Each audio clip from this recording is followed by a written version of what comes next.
한성호는 집무실 창가에 서서 한강을 내려다보고 있었습니다. 52세의 나이에도 단단한 체격을 유지하고 있었지만 그의 눈에는 깊은 피로가 서려 있었죠. 국립박물관장이라는 직책이 주는 무게감이 어깨를 짓누르고 있었습니다. 관장님, 검찰에서 연락 왔습니다.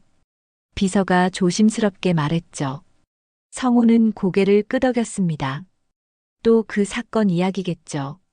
지난달 20년간 함께 일해온 학예사 김 부장이 수십억 원대의 고려청자를 빼돌린 사실이 발각됐습니다. 성호가 직접 추천해서 승진시킨 사람이었어요. 믿고 있던 사람의 배신은 그를 깊은 절망에 빠뜨렸습니다.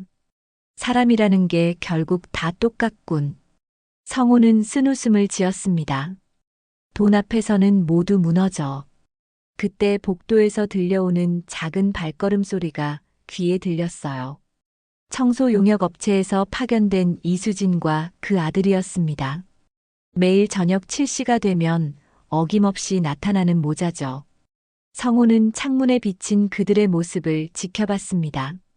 수진은 35세였지만 고생한 흔적이 얼굴에 고스란히 드러나 있었어요.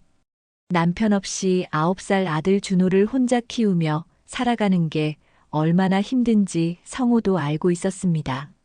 하지만 지금의 성호에게는 연민보다 의심이 먼저 들었어요. 저 사람들도 마찬가지겠지. 성호는 중얼거렸습니다. 기회만 생기면 뭔가 훔쳐갈 거야. 인간에 대한 신뢰를 완전히 잃어버린 그는 이제 모든 사람을 잠재적인 배신자로 보고 있었습니다. 젊은 시절 고고학자로 활동할 때의 순수함은 온데간데 없이 사라져버렸죠. 수많은 정치적 음모와 내부 배신을 겪으며 그의 마음은 얼어붙었습니다. 성호는 책상 서랍에서 작은 열쇠를 꺼냈어요. 이것은 집무실 한쪽에 있는 유리 진열장의 열쇠였습니다. 그 안에는 박물관 소장품들의 복제품들이 전시되어 있었죠. 성호는 문득 한 가지 생각이 떠올랐습니다. 한번 시험해 볼까? 다음 날 저녁 성호는 평소와 다른 준비를 했습니다. 집무실 유리 진열장에서 값비싼 고려청자 하나를 꺼내 책상 위에 올려놓았어요. 물론 복제품이었지만 일반인이 보기엔 진품과 구별하기 어려운 정교한 작품이었습니다. 이제 지켜보자. 성호는 속으로 중얼거렸죠. 그는 의도적으로 집무실 문을 살짝 열어두었어요. 그리고 다른 문 뒤에 숨어서 방안을 지켜보고 있었죠. 7시 정각, 수진과 준호가 나타났습니다. 수진은 평소처럼 청소 도구를 들고 조용히 복도를 걸어왔어요. 준호는 엄마 옆에서 작은 가방을 메고 따라왔습니다. 아이는 항상 책 몇 권과 그림 도구를 가지고 다녔어요. 엄마, 관장님이 안 계신가 봐. 준호가 말했습니다. 성호는 가슴이 두근거렸습니다. 과연 이들이 어떤 반응을 보일까요? 책상 위에 놓인 청자는 충분히 눈에 띌 만한 위치에 있었어요. 만약 욕심이 있다면 분명 관심을 보일 거라고 생각했습니다. 수지는 조심스럽게 집무실 안으로 들어왔어요. 평소와 같이 쓰레기통을 비우고 바닥을 청소하기 시작했습니다. 성호는 숨을 죽이며 지켜봤죠. 저건 뭐지? 준호가 책상 위에 청자를 발견했습니다. 수진도 고개를 들어 청자를 바라봤어요. 잠시 멈칫했죠. 성호의 심장이 더 빨리 뛰기 시작했습니다. 드디어 본색을 드러내는 건가요? 하지만 수진의 반응은 예상과 달랐습니다. 준호야, 저건 관장님 물건이야. 우리가 건드리면 안 돼. 알았어, 엄마. 준호는 고개를 끄덕였어요. 그런데 정말 예쁘다. 박물관에 있는 것들 같아. 성호는 당황했습니다. 이게 연기인가요? 아니면 정말로 관심이 없는 건가요? 그는 계속 지켜보기로 했어요. 수지는 청소를 계속했습니다. 하지만 성호가 보기에 그녀의 시선이 자꾸 청자로 향하는 것 같았어요. 역시 욕심이 있구나라고 생각하는 순간이었습니다. 그런데 준호가 갑자기 엄마에게 다가갔어요. 엄마, 저기 먼지가 있어. 어디? 수진이 고개를 돌렸습니다. 저 예쁜 그릇 옆에. 준호가 가리켰죠. 성호는 놀랐습니다. 정말로 청자 주변에 먼지가 살짝 쌓여 있었어요. 그는 미처 신경 쓰지 못했던 부분이었습니다. 아, 정말 그러네. 수진이 청소포를 들고 조심스럽게 다가왔어요. 성호는 숨을 참았습니다. 이제 청자를 만질 기회가 생겼죠. 혹시 슬쩍 가져가려고 하는 건 아닐까요? 아니면 떨어뜨려서 사고인 척 할 수도 있고요. 하지만 수진의 행동은 또다시 예상을 벗어났습니다. 그녀는 청자를 건드리지 않고 주변의 먼지만 조심스럽게 닦았어요. 마치 귀중한 보물을 다루듯 세심하게 움직였습니다. 준호야, 이런 건 함부로 만지면 안 된다. 수진이 아들에게 말했죠. 우리가 가난하다고 해서 남의 물건에 손을 대면 안 돼. 절대로. 네, 엄마. 알고 있어요. 준호는 진지하게 대답했습니다. 가난해도 정직해야 한다고 했잖아요. 성호의 가슴이 뜨끔했습니다. 아이의 맑은 목소리가 그의 마음을 흔들었어요. 이런 교육을 받고 자라는 아이가 과연 나쁜 길로 빠질까요? 수지는 청소를 마치고 쓰레기를 정리했습니다. 그 과정에서 한 번도 청자를 탐내는 기색을 보이지 않았어요. 오히려 더욱 조심스럽게 행동했죠. 엄마, 나도 나중에 이런 예쁜 걸 만들고 싶어. 준호가 말했습니다. 그럼 열심히 공부해야지. 수진이 아들의 머리를 쓰다듬었어요. 정직하게 살면서 말이야. 성호는 내심 크게 동요하고 있었습니다. 이들의 모습이 자신의 예상과 완전히 달랐거든요. 하지만 아직 확신할 수는 없었어요. 더 확실한 시험이 필요하다고 생각했습니다. 다음 날 아침 부관장 장태섭이 성호의 집무실을 찾았습니다. 55세인 그는 성호와 대학 동문이면서 오랜 라이벌이기도 했어요. 겉으로는 충직한 부하 직원을 연기하고 있었지만 속마음은 달랐습니다. 성호야, 어젯밤에 늦게까지 있었나 보네. 태섭이 말했죠. 응, 좀 그랬어. 성호가 대답했어요. 태섭은 책상 위를 둘러보다가 청자를 발견했습니다. 이걸 왜 여기 꺼내뒀어? 위험하지 않나? 아, 그냥 좀 보려고. 성호는 대충 둘러댔어요. 하지만 태섭은 예리했습니다. 성호의 행동에 뭔가 의도가 있다는 걸 눈치챘죠. 그는 어젯밤 CCTV 화면을 확인해 봤어요. 수진 모자가 집무실에 들어가는 모습이 찍혀 있었습니다. 혹시 청소부들을 시험해 본 거야?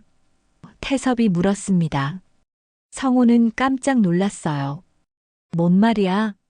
모르는 척하지 마. CCTV에 다 나와. 태섭이 냉소적으로 웃었죠. 그래서 결과는 어땠어? 성호는 잠시 고민했습니다.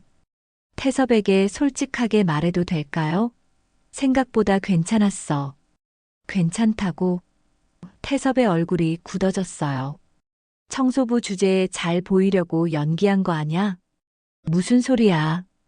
그 사람들은 진짜 정직한 것 같은데. 태섭은 불쾌했습니다. 가난한 청소부가 자신보다 성호에게 좋은 인상을 준다는 게 못마땅했어요. 자신은 고학력의 좋은 집안 출신인데 왜 그딴 사람들이 관심을 받는 거죠? 성호야, 너무 순진하게 생각하지 마. 태섭이 경고했어요. 사람은 기회가 생기면 언제든 변할 수 있어. 특히 가난한 사람들은 더 그래. 성호는 태섭의 말에 다시 혼란이 왔습니다. 정말 자신이 너무 순진하게 생각하는 걸까요? 아니면 태섭이 질투하는 건가요? 태섭은 집무실을 나가면서 속으로 계획을 세웠습니다. 저 청소부 모자가 성호의 신뢰를 받는 게 마음에 들지 않았어요. 뭔가 방법을 찾아야겠다고 생각했죠. 며칠 후 수지는 평소처럼 청소를 하고 있었습니다. 준호는 한쪽 구석에 앉아서 역사책을 읽고 있었어요. 박물관의 조용한 분위기를 좋아하는 아이였습니다. 태섭이 지나가다가 이 모습을 보고 멈췄어요. 여기가 어린이 도서관인가? 수진이 놀라서 고개를 들었습니다. 죄송합니다. 아이가 조용히 있을 거라고. 조용히 있으면 되는 게 아니야.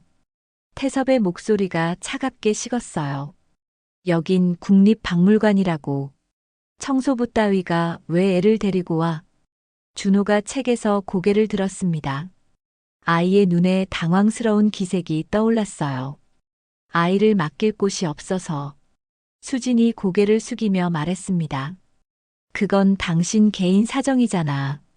태섭이 냉정하게 말했죠. 다른 직원들한테 폐가 된다는 생각은 안 해봤어? 수진의 얼굴이 빨갛게 달아올랐습니다. 분명 다른 직원들은 아무 말 안 했는데 왜 부관장만 이런 식으로 나오는 걸까요? 죄송합니다. 앞으로 주의하겠습니다. 수진이 작은 목소리로 사과했어요. 준호는 엄마가 고개를 숙이고 사과하는 모습을 보며 주먹을 꽉 쥐었습니다. 마음속으로 화가 치솟았지만 엄마에게 더 큰 피해가 갈까봐 참았어요. 성우는 멀리서 이 광경을 지켜보고 있었습니다. 태섭의 태도가 지나치다는 생각이 들었어요. 하지만 동시에 의문도 들었습니다. 과연 태섭의 말이 맞는 걸까요? 직장에 아이를 데려오는 게 정말 적절한 일인가요? 태섭은 만족스러운 표정으로 자리를 떠났습니다.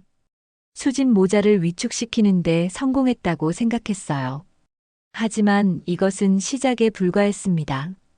수진은 그날 밤 집에 돌아가서 많은 생각을 했어요.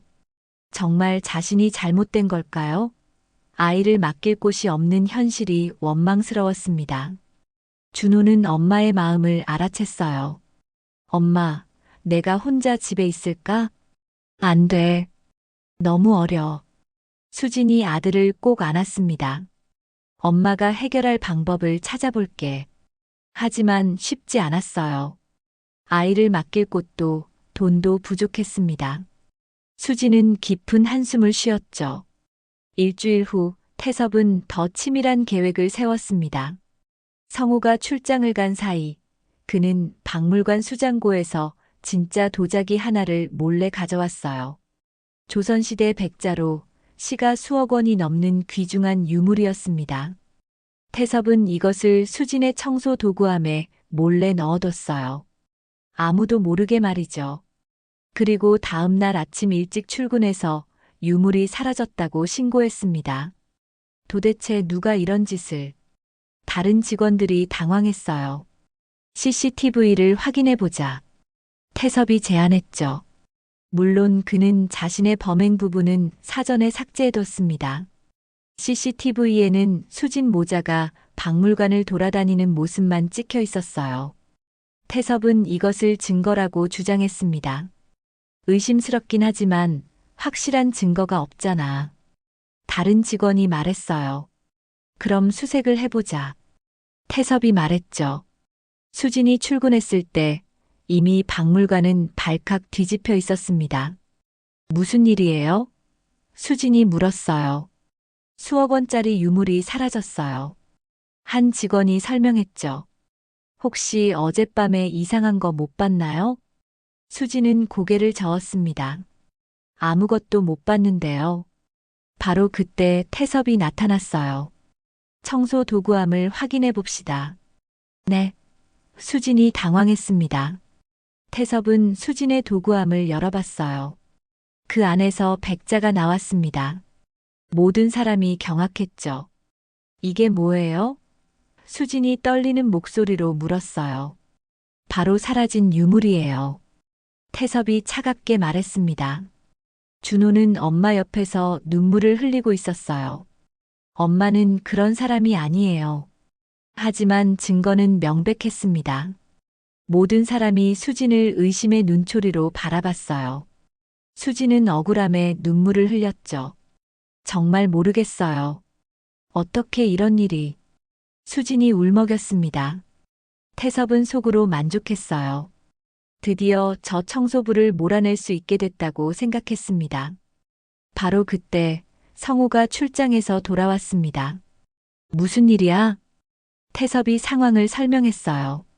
성우는 수진 모자를 바라봤습니다. 수진은 눈물을 흘리며 결백을 주장하고 있었고 준호는 엄마를 감싸고 있었어요. 관장님, 어떻게 하시겠습니까? 태섭이 물었죠. 성우는 잠시 생각했습니다. 과연 자신이 본 수진 모자의 모습이 거짓이었을까요? 그 정직한 눈빛이 연기였을까요? 잠깐. 성우가 말했어요. 내 집무실로 와봐. 모든 사람이 성우의 집무실로 몰려갔습니다. 성우는 컴퓨터를 켰어요. 사실 나는 며칠 전부터 특별한 CCTV를 설치해뒀어.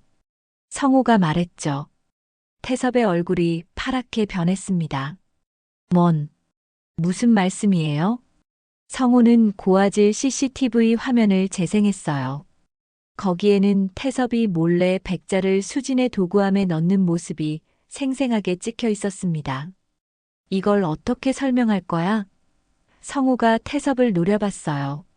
모든 사람이 충격에 빠졌습니다. 태섭은 아무 말도 할 수 없었어요. 사실 나는 이미 내가 수상하다고 생각하고 있었어.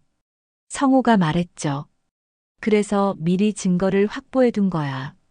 태섭은 무너져 내렸습니다. 그게 아니야. 하지만 영상은 거짓말하지 않았어요. 성우는 이미 경찰과 기자들도 불러둔 상태였습니다. 수지는 안도의 눈물을 흘렸어요. 준호는 엄마를 꼭 안았습니다. 미안해요. 성우가 수진에게 사과했어요. 이런 일을 당하게 해서. 태섭은 결국 체포됐고 박물관은 큰 소동이 벌어졌습니다. 하지만 진실이 밝혀진 만큼 수진 모자는 완전히 결백을 증명받았어요. 일주일 후 성우는 기자회견을 열었습니다. 많은 기자들이 몰려왔어요. 이번 사건을 통해 깨달은 게 있습니다. 성우가 마이크 앞에서 말했죠. 진정한 가치는 직위나 학벌이 아니라 양심입니다. 기자들이 열심히 받아 적었어요. 오늘 우리 박물관을, 우리의 소중한 문화재를 지킨 건 화려한 직함이 아니었습니다. 성우의 목소리에 감동이 실렸어요. 한 청소부 모자의 정직함이었습니다. 수진과 준호는 기자회견장 한쪽에서 이 모습을 지켜보고 있었어요. 두 사람 모두 눈물을 글썽이고 있었습니다. 성우는 기자회견 후 수진을 따로 불렀어요. 수진 씨, 제안이 하나 있어요. 네. 수진이 궁금한 표정으로 물었습니다. 우리 박물관 사회공헌팀에서 일해보시겠어요? 성우가 웃으며 말했죠. 그리고 준호는 우리의 첫 번째 어린이 역사 장학생으로 선발하고 싶어요. 수진의 눈에서 눈물이 흘러내렸습니다. 정말인가요? 물론입니다. 성우가 따뜻하게 말했어요. 준호가 성우에게 다가왔어요. 관장님, 저도 커서 역사를 지키는 사람이 되고 싶어요. 성우는 아이의 머리를 쓰다듬었습니다. 그래, 그럼 열심히 공부해야지. 네, 엄마처럼 정직하게 살면서요. 성우는 깊이 감동했어요. 이 아이의 순수한 마음이 자신의 굳어진 심장을 다시 뛰게 만들었습니다. 몇 달 후 박물관은 완전히 새로운 분위기가 됐어요. 수지는 사회공헌팀에서 열심히 일했고 준호는 방과 후마다 박물관에서 역사 공부를 했습니다. 성우는 인간에 대한 신뢰를 되찾았고 다시 따뜻한 마음으로 사람들을 대할 수 있게 됐어요. 역시 사람을 봐야 하는군. 성우는 혼자 중얼거렸습니다. 진짜 보물은 유리 진열장 안이 아니라 사람의 마음 속에 있었어.